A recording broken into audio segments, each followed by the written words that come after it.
Welcome दोस्तों। तो grow blogs में आपका स्वागत है। तो चैनल को लाइक करें, शेयर करें और सब्सक्राइब करें। तो बहुत दिनों से मन था कि तारकेश्वर धाम घूम के आया जाए, तो आज फाइनली हमारा प्लान बन ही चुका है। तो सूखी सूखी सड़कों से होते हुए हम निकल जाते हैं तारकेश्वर धाम के लिए अपने दोस्त के साथ। और रास्ते में मिलते हैं हमें सूर्य देवता। तो सूर्य देवता को नमन करते हुए हम चलते जाते हैं आगे आगे। और आगे आ जाता है ये ट्रक। इसको ओवरटेक करने की इतनी कोशिश करने के बावजूद भी आखिरकार हम ओवरटेक कर ही जाते हैं। और आगे देखते हैं कि एक बच्चे को नाली है, तो मेरे भाई ने उसकी हेल्प की, तो मुझे बहुत अच्छा लगा। तो हम दोनों उसकी हेल्प करने के बाद पॉजिटिविटी के साथ निकल जाते हैं। तो दोस्तों रास्ते में दिखते हैं कुछ होटल्स, कुछ मंदिर, और मंदिर में खाटू श्याम जी का आशीर्वाद लेने के बाद हम निकल जाते हैं आगे। और फिर आगे आ जाती है हमारे सामने एक बड़ी सी दीवार। इसको देख के लगता है कहीं हम राजस्थान में तो नहीं है, लेकिन नहीं दोस्तों, ये सिरसा का एक मशहूर किला है। उसके बाद हम पहुंच जाते हैं तारकेश्वर धाम। और इसके बाद हमारा पहला गोल होता है कि बाइक को अच्छी तरह से पार्क कर दिया जाए। क्या है कि आजकल चोरियां वोरियां होती रहती है, तो मैंने सोचा बाइक को अच्छी जगह पार्क कर दिया जाए। तो बाइक को पार्क करके आसपास का व्यू देख के हम सीधा चले जाते हैं मेन गेट की तरफ। यहाँ दिखते हैं हमें बड़े बड़े दो हाथी, और हम टिकट लेके चले जाते हैं अंदर। अब अंदर भी एक बड़ी सी सड़क का सामना करना पड़ता है, और रास्ते में हम दिखाते हैं हमारी सिनेमेटोग्राफी का कमाल। तो आप भी देखिए।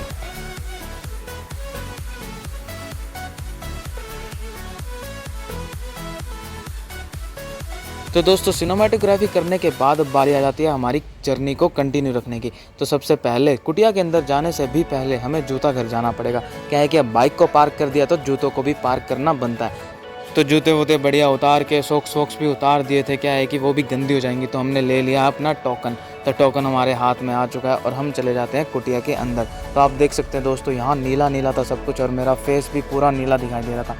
और अब हमें दर्शन हो जाते हैं फाइनली तारा बाबा जी के। और दोस्तों मैं आपको बता दूं कि जब हम पहले आते थे तो हमें पूरा अंदर तक जाने दिया जाता था, लेकिन अब कुछ सिक्योरिटीज़ के कारण वहां तक नहीं जाने दिया जाता। तो हम आ जाते हैं बाहर, और बाहर से करने लगते हैं फिर से सिनेमेटोग्राफी। हम प्रसाद ले लेते हैं और कुटिया से चले जाते हैं सीधा गुफा की तरफ।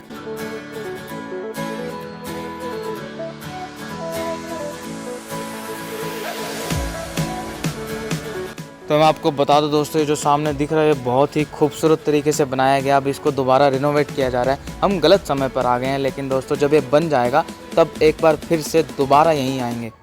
तो दोस्तों गुफा की शुरुआत में हमें मिलते हैं ये दो बड़े बड़े सांप। इनसे बचने के बाद हम चले जाते हैं आगे। आगे हमारा सामना होता है तेंदुओं से, और दिखता है कि एक सांप एक नेवले से लड़ रहा है। तो दोस्तों आप भी देख सकते हैं ये सांप असली लगते हैं, लेकिन असली है नहीं।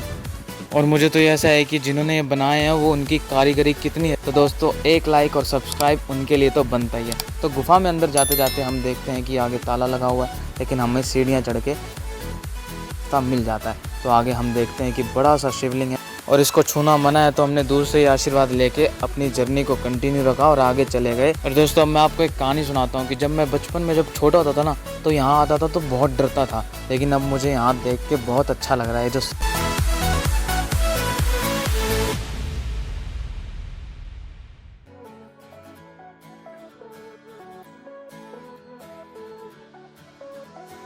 तो गुफा में जाते जाते हमें फिर से दर्शन होते हैं तारा बाबा जी के।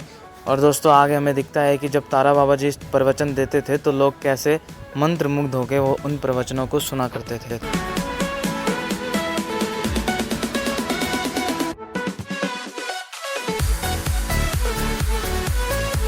दोस्तों मैं तो हैरान हो गया था। आगे चल के हमारे सामने आता है एक बड़ा सा कुआं। उसके चारों तरफ घूमने के बाद मैं दिखाता हूँ कि उसके अंदर सिक्के पड़े हैं, और एक गेट है जिसमें से आदमी जाकर सारे सिक्के ले आता होगा पक्का।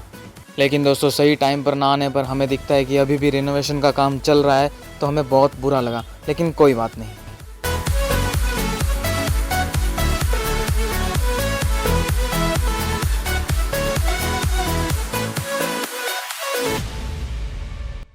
तो दोस्तों आप ये जो सामने मूर्तियाँ देख रहे हैं, जब भी कोई फंक्शन होता है ना, तो इनके हाथ पाँव सब मूव करते हैं, और एक गर्दन भी हिलाते हैं। तो बहुत देख के अच्छा लगता है। और आगे आ जाते हैं हम गणेश के दरबार में। दोस्तों सारे बोलो गणपति बप्पा मोरया।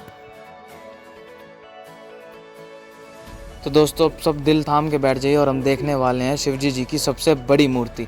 लेकिन उससे पहले हमें देखना पड़ेगा समुद्र मंथन।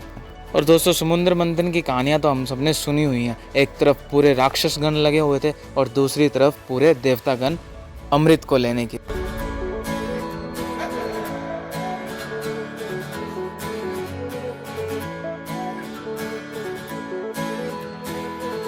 तो दोस्तों अब आ चुके हैं हम शिवजी जी के पास। तो आप भी देखिए कि कितने बड़े और विशाल हैं, ये सचमुच ही बहुत बड़े और विशाल हैं। तो दोस्तों यहाँ पे लोग अपनी कामनाएं पूरी करने के लिए धागे बांध के जाते हैं, तो हमने भी एक धागा बांध दिया। तो दोस्तों इनके जो आर्टिस्ट हैं मथुराम, उनके लिए एक लाइक तो बनता ही है। तो हम आगे चलते जाते हैं और देखते हैं। आगे चल के हम मिलते हैं नंदी जी से और उनके पाँव छू के बढ़ देते हैं आगे की तरफ।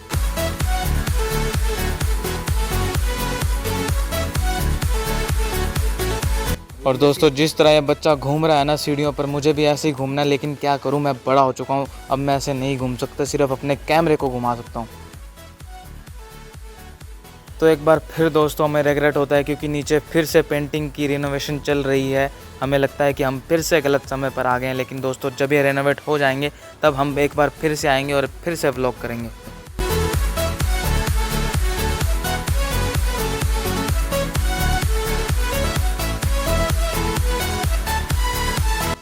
और पूरी कुटिया को घूमने के बाद हम आ जाते हैं गणेश जी के मंदिर में। तो गणेश जी के मंदिर में चल रही थी आरती, इसलिए माफ़ करना दोस्तों, हम उसके अंदर का व्यू आपको नहीं दिखा सकते।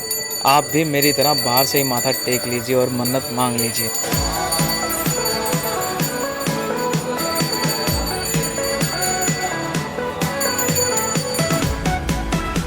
तो माथा टेकने के बाद हम आ जाते हैं नीचे और चल देते हैं बेहतरीन पार्कों की तरफ। और दोस्तों जो रास्तों का लाइट वाला व्यू है बहुत अच्छा लग रहा था, और यहाँ लगी हुई थी ढेर सारी टलियाँ, तो मैं उन्हें बजाते बजाते चला गया आगे की तरफ। और दोस्तों जिन बेहतरीन पार्कों की मैं बात कर रहा था उस जगह पर हम पहुँच चुके हैं। हमें यहाँ दिखते हैं शेर, जेब्रा और ऊँट जैसे जानवर। तो ऊँट को थोड़ा सा पुचकाने के बाद हम चले जाते हैं गेंडे की तरफ। गेंडे से डरने के बाद हिप्पो, और उससे डरने के बाद तो सीधा पार्क के बाहर। और आगे हमें दिखाई देता है खूबसूरत सा फाउंटेन, जो चल नहीं रहा लेकिन चलता तो बहुत खूबसूरत लगता। और इसके बाद मैं आ जाता हूँ दूसरे पार्क में, जहाँ के जानवरों को कैद करके रखा गया है ताकि कोई उन्हें हाथ न लगाए, क्योंकि ये तो नकली है। और उसके बाद हमें मिलते हैं हुक्का पीने वाले भैया, कुछ शेर, चीते और थोड़े और जानवर, जिनकी व्लॉगिंग करने के बाद हम चले जाते हैं आगे की तरफ।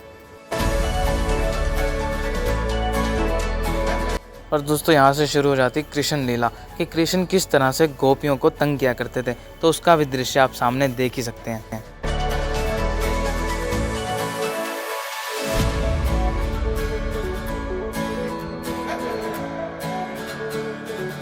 घूमने के बाद हो जाती है रात। तो दोस्तों आप देख ही सकते हैं कि कितनी रात हो चुकी है और हमें घर भी जाना है। तो हम इसके बाद निकलते हैं सीधा घर के लिए। तब तक आप चैनल को लाइक करें, शेयर करें और सब्सक्राइब करें।